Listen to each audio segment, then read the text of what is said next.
delikado daw doon. Dahil madilim pa nga. Tsaka, mag-isa lang din ako. Kaya dito na lang daw ako. Bukas na lang daw ako sasamahan doon sa pinagwa-walkingan namin.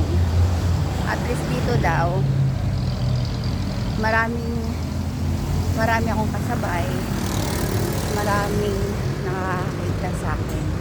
O, diba? Concern na ang bugoy ko sa akin.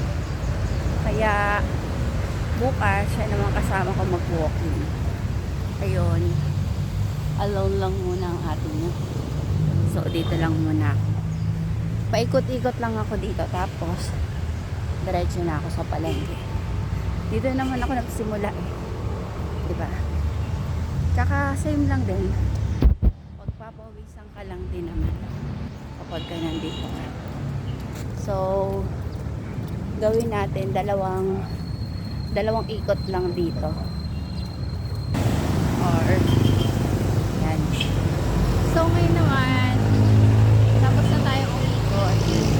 Dito naman tayo papuntang palengke. So, ano palang oras eh? 5. Natin ko na yung dalawa kong anak. And then, tayo sa palengke. So, I'm alone.